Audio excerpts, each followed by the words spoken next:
آمنت باللہ صدق اللہ مولانا العظیم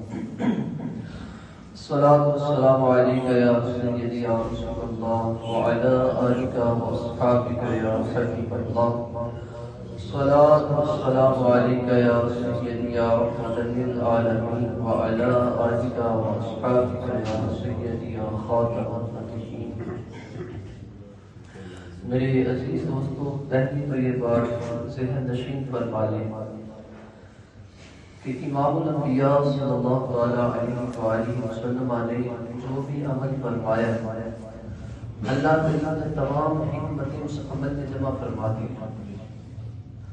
ایسا نہیں ہوا کہ کسی عمل میں حکمت تھی، پہلے سے اس میں کامیابی تھی تو حضور نے اختیار فرما لیا، ایسا نہیں ہے، بلکہ جس عمل کو حضور نے اختیار فرمایا اللہ نے ساری کامیابی اس کام میں رکھ دی۔ اور اسلام میں ہر کام میں ہی حکمت ہے۔ دوست پوچھ رہے تھے کہ فجر کی نماز پڑھتے ہیں، مغرب کی نماز پڑھتے ہیں، عشاء کی نماز پڑھتے ہیں، تو اس میں ہم قرات کرتے ہیں بلند آواز میں، جبکہ ظہر اور عصر کی جو نماز پڑھتے ہیں تو ہم آہستہ آواز میں قرات کرتے ہیں۔ تو اس کی وجہ یہ ہے کہ امام الانبیاء صلی اللہ علیہ وسلم سے کعبہ میں سجدہ کی حالت میں یا اللہ یا رحمان کا ذکر فرما رہے تھے کہ ابو جہل پاس سے گزرا، اس نے کہا کہ محمد ہم کو کہتے ہو کہ ایک خدا وحدہ لا شریک کی عبادت کرو اور زیادہ خداؤں کو چھوڑ دو اور خود دو خداؤں کی عبادت کرتے ہو، یعنی کہ ایک اللہ ہے اور ایک رحمان ہے، یہ دو تو الگ چیزیں ہیں۔ تو اللہ رب العالمین نے عبداللہ ابن عباس فرماتے ہیں کہ اس موقع پر قرآن کی آیت کا نزول فرمایا جبکہ اللہ بھی ایک ہے، رحمان بھی ایک ہے۔ اللہ اس کا ذاتی نام ہے، رحمان اس کا صفاتی نام ہے۔ 99 نام وہ ہے کہ جو آپ قرآن کے آخر میں یا شروع میں پڑھتے ہیں، باقی امام فخر الدین رازی رحمۃ اللہ علیہ نے ہزاروں کی تعداد میں اللہ رب العالمین کے نام جو ہیں وہ ذکر فرمائے۔ تو اس مقام پر اللہ رب العالمین نے ارشاد فرمایا کہ جب بھی اللہ کا ذکر کرو ان کے سامنے تو آہستہ آواز میں کرو، بلند آواز میں نہ کرو، اور یہ بہترین راستہ ہے۔ اس کی وجہ کیا ہے کہ جب آپ بلند آواز میں ذکر کریں گے تو وہ تو نہیں جانتے، وہ اللہ کے بھی گستاخ ہوں گے، قرآن کی بھی بےحرمتی کریں گے اور آپ کے بھی گستاخ ہوں گے۔ تو امام الانبیاء صلی اللہ علیہ وسلم جب ظہر کی نماز ادا فرماتے تھے یا عصر کی نماز ادا فرماتے تھے تو یہ دو وقت ایسے تھے کہ جب عرب کے جو لوگ ہیں وہ زیادہ تعداد میں گلیوں میں بازاروں میں چلتے تھے پھرتے تھے، اس وجہ سے ان دو اوقات میں آپ نے صرف ہی نماز ادا فرمائی، نماز کو آہستہ پڑھا قرات کو۔ جبکہ فجر میں وہ سوئے ہوتے تھے، جیسے سورج طلوع ہوتا تھا تو وہ بیدار ہوتے تھے، فجر میں سوئے ہوتے تھے۔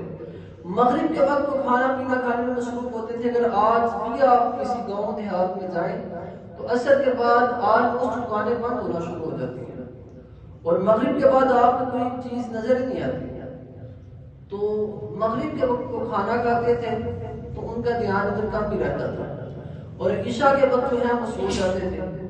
گھروں سے نکلتے نہیں تھے۔ اس وجہ سے امام الانبیاء صلی اللہ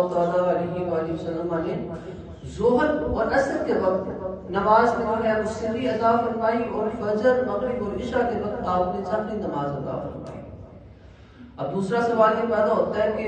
یہ 5 نمازیں ہی کیوں فرض ہیں، 6 کیوں نہیں ہوئی، 7 کیوں نہیں ہوئی؟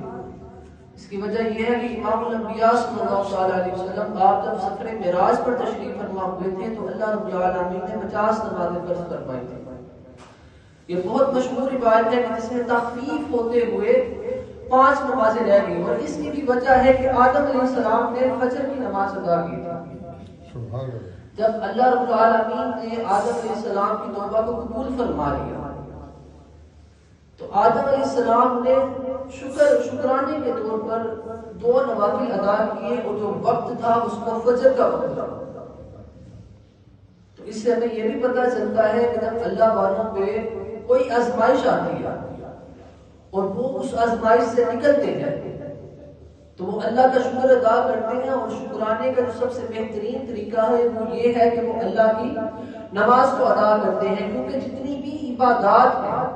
سب سے افضل ترین عبادت جو ہے وہ نماز کی ہے۔ اسی طرح حضرت ابراہیم علیہ السلام نے جب اپنے بیٹے کو ذبح فرمایا